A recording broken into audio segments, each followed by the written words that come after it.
안녕하세요. 주와 말씀의 교회 매일 묵상입니다. 오늘은 시편 10편 말씀 함께 묵상하며 하나님의 은혜 나누고 또 기도의 자리로 나아가도록 하겠습니다. 이 시편 10편 말씀은 우리에게 두 가지 사실을 알려주는데요. 악인들은 어떤 사람들인지, 특별히 악인들의 특징에 대해서 알려주고, 그 다음 그 악인들에 대한 하나님의 심판에 대해서 우리에게 다시 한번 일깨워 주고 있습니다. 그래서 저는 오늘 이 말씀을 이렇게 두 부분으로 살펴보려고 하는데요. 악인들의 특징, 또 하나님의 심판, 이렇게 두 부분으로 살펴보려고 합니다. 첫 번째로 악인들의 특징입니다. 악인들은 어떤 사람들입니까? 오늘 시편 10편 말씀은 악인들의 특징을 이렇게 묘사하는 거죠. 그들은 하나님을 생각하지 않는다. 즉, 악인들은 하나님이 계시지 않다고 생각을 하고 하나님의 존재 자체를 부정합니다. 따라서 이들은 내세도 믿지 않고요. 죽음 이후에 심판 따위는 없다라고 생각하며 살아가는 사람들이 악인들이라는 거죠. 그래서 이에 대해서 오늘 이 시편 10편은 우리에게 이렇게 말하는데요. 시인이 이렇게 말합니다. 악인은 그의 교만한 얼굴로 말하기를 여호와께서 이를 감찰하지 아니하신다 하며 그의 모든 사상에 하나님이 없다 하나이다. 즉 악인은 교만한 마음으로 여호와께서 나의 죄악을 보이시지 않는다. 이렇게 말하면서 그의 모든 사상에 하나님이 없다 말한다. 이렇게 전해주고 있는 거죠. 즉 하나님이 존재하지 않는 하나님 따위는 없다 생각하는 그 세계관을 가지고 살아가는 것이 악인들이라는 거죠. 또 13절에 이어서 이렇게 말합니다. 어찌하여 악인이 하나님을 멸시하여 그의 마음에 이르기를 주는 감찰하지 아니하신다. 주는 보시지 아니하리라 하나이까. 이제 똑같은 사실을 알려주죠. 그래서 악인들은 하나님의 심판을 두려워하지 않습니다. 죄를 짓더라도 그 죄에 대한 하나님의 어떤 진노와 심판을 두려워하지 않는 거죠. 왜냐하면 하나님의 존재 자체를 믿지 않으니까. 하나님을 부정하니까. 그의 사상에 하나님이 없다 말하는 그런 세계관을 갖고 살아가니까. 이거는 당연한 일 아니겠습니까? 그래서 5절과 6절이 그 악인들이 이제 하나님을 두려워하지 않는 삶을 살아가는 것을 이렇게 묘사하는 거죠.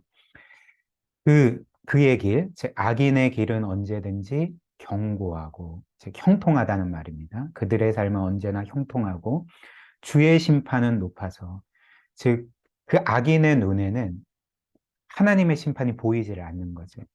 그래서 그에게 미치지 못하오니 즉 자신을 향한 하나님의 심판을 깨닫지 못하니 그는 그의 모든 대적들을 멸시하며 즉 하나님의 말씀을 선포하고 하나님의 심판을 경고하는 사람들을 무시하고 멸시한다는 것입니다. 그래서 6절 말씀에 이제 악인들이 그들의 마음에 이르기를 이제 어떻게 말하냐면 그의 마음에 이르기를 나는 흔들리지 아니하며 대대로 환난을 당하지 아니하리라 하나이다. 아무리 죄를 지어도 아무리 악한 일을 하더라도 나는 결코 두려움이 없고 흔들리지 않고 환난을 당하지 않을 거고 심판을 받지 않을 거다. 그러니까 이렇게 평안한 마음으로 죄를 짓는다는 거죠. 그리고 오늘 이 악인들의 특징을 통해서 우리가 깨닫게 되는 바가 있는데요. 그것은 무엇이냐면 이처럼 한 사람이 하나님의 존재 자체를 부정하고 천국과 지옥, 또 영원한 상급과 형벌을 부정하게 되면 그는 이 땅에서 착하게 살아야 돼, 의롭게 살아야 될 궁극적인 이유를 잃게 된다는 것입니다. 만약 정말 하나님이 계시지 않는다면, 그래서 이 세상의 궁극적인 어떤 법이나 도덕 법칙이나 가치가, 가치관 자체가 없다면, 사실 이 세상의 법과 도덕은 결국 사람들이 만들어낸 것 아닙니까? 그러니까 사람들이 이제 모여서 뭐 회의를 통해서든지 어떤 과정을 통해서 만든 것이 불과한데 그렇다면 우리가 사람들이 만든 그 법과 도덕을 절대적으로 따라야 될 이유가 어디 있겠습니까? 그러니까 그들이 만든 법과 도덕이 뭐 불변한 것도 아니고 영원한 것도 아니고 절대적인 것도 아닌데 내가 그 법과 도덕 법칙을 따라서 살아야 될 이제 절대적인 이유가 없다는 거죠. 물론 어떤 이들은 이렇게 이 세상에서 선하게 살고 법을 지켜야 하는 이유를 그래야 벌을 안 받고 편안하게 살 수 있기 때문입니다. 이렇게 답할 것입니다. 그러나 한번 생각을 해 보십시오. 단지 착하게 살고 또 법을 지켜야 될 이유가 벌을 받지 않기 위해서라면, 단지 벌을 받지 않고 편안하게 살기 위해서라면, 한 사람이 무소불위의 권력을 가지고 있고, 그래서 죄를 지어도 얼마든지 자신이 가진 돈과 권력으로 벌을 피할 수 있는 사람이라면, 그는 더 이상 죄를 짓지 않을 이유를 발견할 수가 없는 거죠. 특별히 그 죄 자체가 자신에게 유익을 주고 그 죄를 지어도 처벌받지 않는다면 그는 죄를 짓지 않을 이유를 발견할 수가 없게 되는 것입니다. 그러니까 계속 죄를 지어도 상관없는 삶을 살아가게 되는 거죠. 또 어떤 이들은 이 세상에서 도덕적으로 살고 법을 지켜야 될 이유를 내가 이렇게 착하게 살아야지 사람들이 나를 존경하고 뭔가 우러러 보기 때문에 나는 그렇게 살아야 된다. 이렇게 답할 수도 있을 것입니다. 그러나 만약에 내가 남들에게 인정받고 칭찬받고 뭔가 선하고 의로운 사람으로 우러러 봄을 받기 위한 그런 목적으로 선한 삶을 산다고 하면 사실 그런 동기로 행하는 선은 참된 선이 아닙니다. 왜 그럴까요? 참된 선이란 나의 유익이 아니라 남의 유익을 위해서 내가 헌신하고 희생함으로써 선을 행하는 것이 참된 선이라 그렇게 모든 이들이 동의하지 않겠습니까? 그러나 남의 유익이 아닌 자신의 유익을 위해서 자신의 어떤 그 인정과 칭찬과 또 남들을 향해서 자신이 뭔가 도덕적인 우월감을 느끼기 위해서 행하는 선이라면 이제 그것 자체는 진정한 선도 아니고 오히려 자신의 이런 선함과 의로움을 남들을 향한 어떤 도덕적인 우월감을 드러내려는 교만한 뿐이라는 것입니다. 그래서 또 이런 경우에 내가 아무리 착하고 의롭게 살고 법을 잘 지키는 삶을 살아도 만약 사람들이 나의 선함을 인정해주지 않는다면, 나의 이런 의로움들을 바라봐주지 않고, 나를 뭔가 칭찬해주지 않는다면, 그는 곧바로 선한 삶을 살아야 될 이유를 잃게 되지 않겠습니까?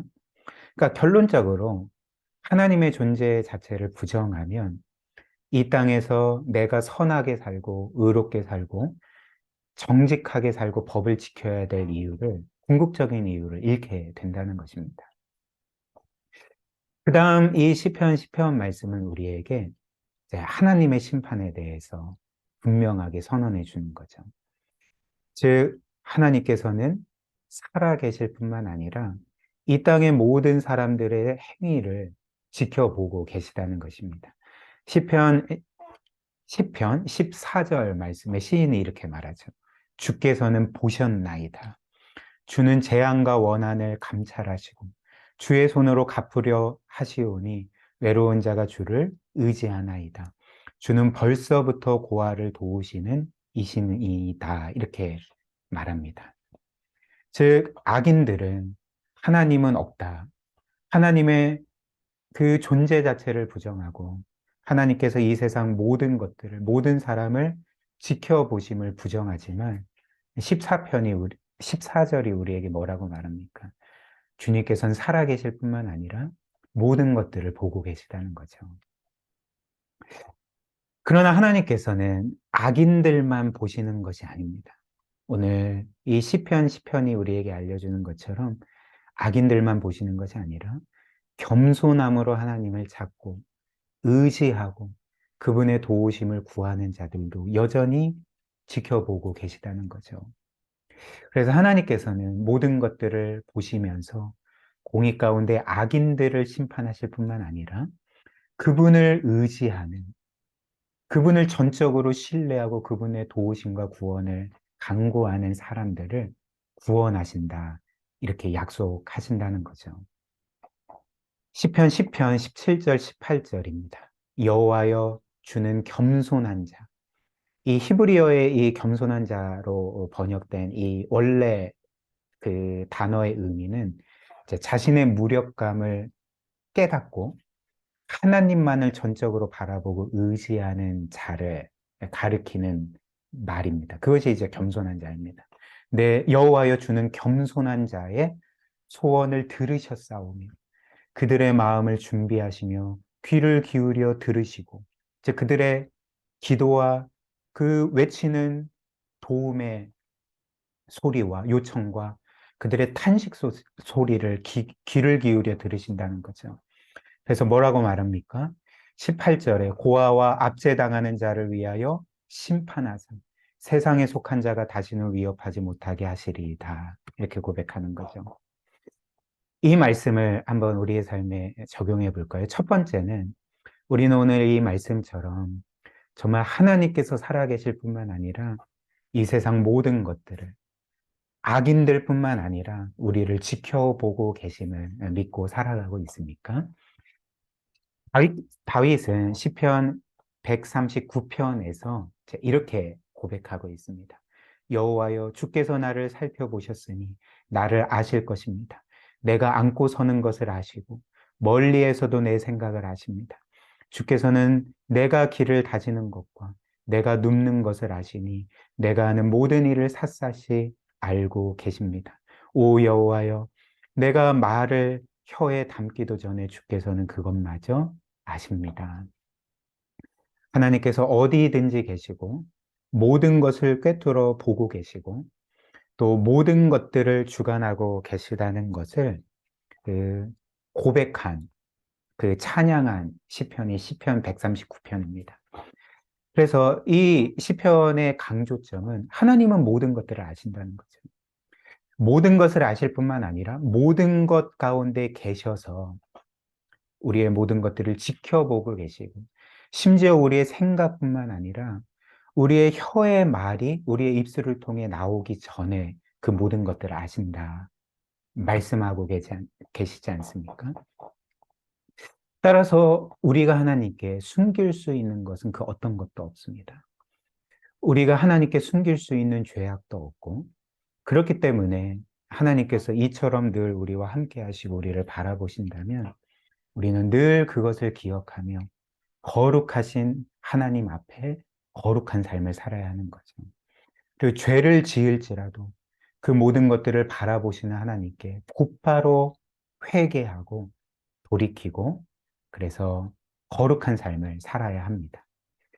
그리고 마지막 두 번째 적용은 하나님은 우리의 모든 것들을 보실 때에 단지 우리의 감시자로서 우리를 보시는 것이 아니라 우리의 아버지로서 우리를 지켜보신다는 것을 기억해야 한다는 거죠.